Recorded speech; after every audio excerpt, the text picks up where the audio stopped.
Então você foi no médico, ele falou que você tem anemia ou você tem uma deficiência de ferro e você não sabe muito bem o que é isso. E agora, será que anemia é a mesma coisa que falta de ferro? Será que pode ter outro tipo de anemia? Então, esse vídeo vai fazer você entender tudo sobre anemia, sobre falta de ferro, deficiência de outros macro e micronutrientes envolvidos na produção de hemoglobina. Então, fica até o final que tem muita informação. Primeira coisa, qual que é o critério para diagnosticar anemia? Você pega o seu exame de sangue, você vai em hemoglobina. Anemia é falta de hemoglobina e acabou. Não tem outro tipo de interpretação. Bateu o olho no exame, né, onde está escrito hemoglobina, lá no seu hemograma, e está hemoglobina abaixo do valor de referência, é anemia. E ponto final. Agora, o motivo da anemia é que deve ser investigado. Vale ressaltar que nós, da nutrição funcional, da medicina funcional, a gente não trabalha com valores de referência. Então, abaixo do valor de referência é batido que é uma anemia. Mas nós trabalhamos também com a insuficiência, que é o que está dentro do valor de referência, mas abaixo do valor ótimo, do valor que é importante para você manter a sua saúde. Por exemplo, vamos falar da ferritina. O que é a ferritina? Ferritina é a proteína que carrega o ferro. Então, como é que a gente faz para saber se você tem ferro baixo no sangue ou não? A gente mede um marcador que chama ferritina. Se estiver baixo, você tem pouco ferro. Se estiver normal, você tem ferro normal. Se estiver muito alto, você tem uma inflamação, porque ele também é um marcador inflamatório, tá? Então, olha só, a ferritina ela tem valores de 20 a 300 de referência.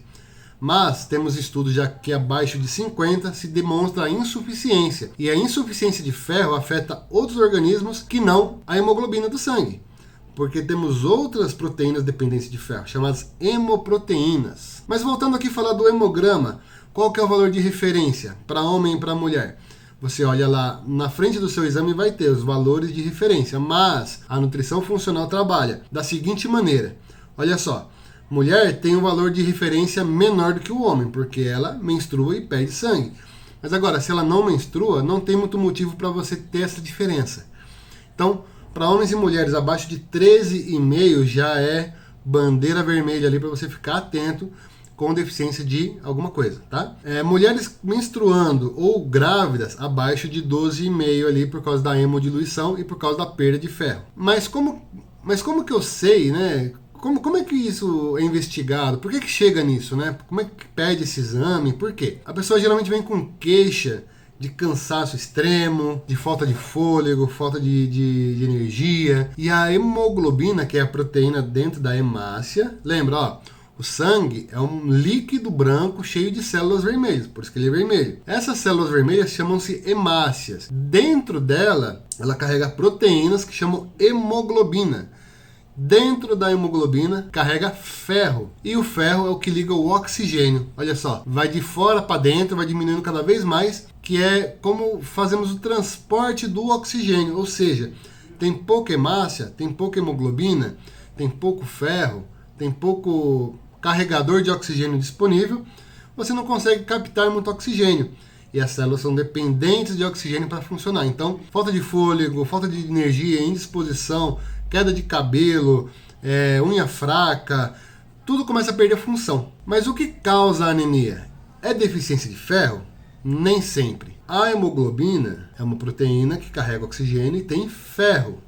Mas existem outras proteínas, né, que dependem de ferro também, chamadas hemoproteínas, que são as proteínas que estão na mitocôndria, que não são nossa usina de energia, né? Na tireoide, para você produzir hormônio da tireoide, precisa de ferro, mas nem só de ferro vivem essas proteínas. Elas também são influenciadas por outros marcadores, como a própria ingestão de proteína, né, na alimentação, o estímulo renal, porque o rim manda produzir ou parar de produzir mais ou menos sangue, né? Então, se você tem uma lesão renal, um problema renal, vai estar diminuído, mas não por causa de uma deficiência de ferro ou de outro micronutriente, mas sim por causa de uma lesão renal. E tem também as doenças genéticas, como a talassemia, a anemia falciforme, né? Que não vou entrar nesse quesito aqui porque não é minha área, então vou me ater aqui à deficiência de ferro e a anemia por deficiência de B12, principalmente B12, mas também B9, B6, B2, você vai entender. Vamos começar falando do ferro, para você entender tintim por tintim. Ah, Denis, esse vídeo tá ficando chato, cara. Então, esse vídeo aqui é para quem quer entender. Quem quer ir no médico, entender o que ele falou. Entendeu o que deve ser feito. Então, se esse é você, fica até o final. Então, quais são os valores da ferritina? Que é o marcador que a gente mede para saber como é que está o estoque de ferro. A gente olha a ferritina, ela vai de 20 a 300, né? Mas os níveis ideais estão de 50, ideal acima de 70, até ali uns 150. Acima de 100, exclui-se a deficiência de ferro. Acima de 150 já começa a virar um marcador de inflamação. Então, o que acontece na inflamação? Na inflamação, o corpo estoca ferro, mas ele retém, ele não libera na corrente sanguínea. Por quê? As bactérias precisam de ferro para se proliferar. Então, existe a anemia da inflamação, que faz a ferritina subir, o corpo para de absorver ferro, para de puxar ferro da ferritina para a corrente sanguínea e você fica com deficiência de ferro, mesmo estando com a ferritina alta. E nesse caso a gente pede um outro marcador, que é a saturação de transferrina, a gente consegue identificar isso, tá? Mas, nesse caso, não adianta dar ferro. Você tem que desinflamar. Ah, mas esse termo é tão chulo, né? Todo mundo fala que tem que desinflamar, mas nesse caso, sim. Estratégias anti-inflamatórias, tem que olhar questão de insulina, de glicemia, né? Porque o que inflama? Inflama o intestino. Se a sua alimentação não estiver legal, tiver algum alérgeno, alguma intolerância, vai inflamar seu intestino. O endotélio das artérias, né? Se você tiver hipertensão, hipercolesterolemia, uma dieta muito rica em gorduras, vai estar lesionando o tempo todo as suas artérias, o seu endotélio. Isso tem reflexo, sim, em tudo. Fígado, se eu tiver esteatose hepática, tem problema com inflamação também. Então, se você tiver metais pesados, tiver uma série de coisas, você vai ter desfecho negativo e é importante você tratar com dieta, com padrão anti-inflamatório. Eu não gosto de dieta anti-inflamatória. O padrão tem que ser, a maior parte da sua alimentação tem que ser anti-inflamatória. Exercício físico, bons hábitos, meditação e tudo mais, tem que tratar. E como que a gente sabe se no exame, né, se essa anemia é por causa de deficiência de ferro? Você vai olhar um marcador que chama VCM, que está um pouco abaixo da hemoglobina. Lembra, a hemoglobina é o marcador que determina se tem anemia ou não. Lá embaixo tem VCM, que é volume médio corpuscular. Ou seja, o volume médio, o tamanho médio das hemácias. Se tem deficiência de ferro, ela vai ser pequenininha. Então o valor dela vai estar abaixo da referência. Por quê?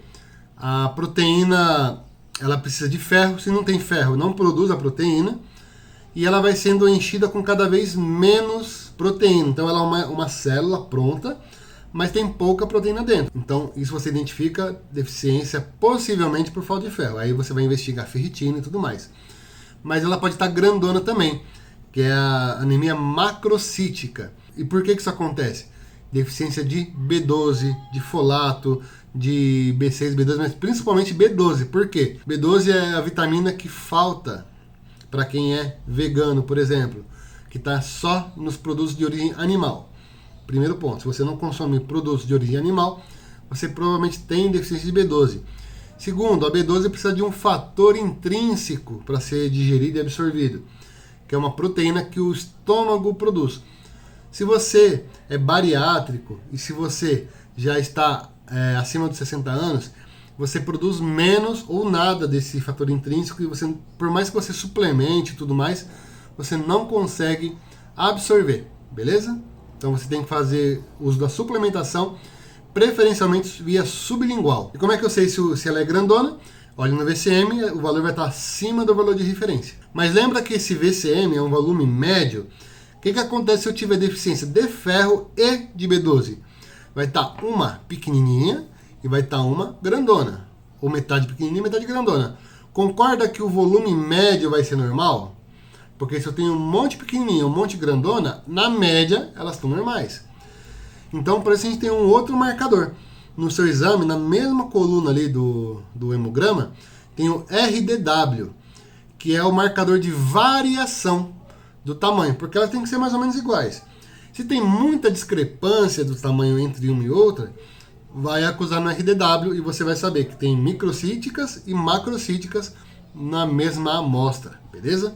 Então é assim que você identifica anemia. B12 é um marcador no exame que também tem um valor de referência e um valor ideal. Valor de referência de 200 a 800.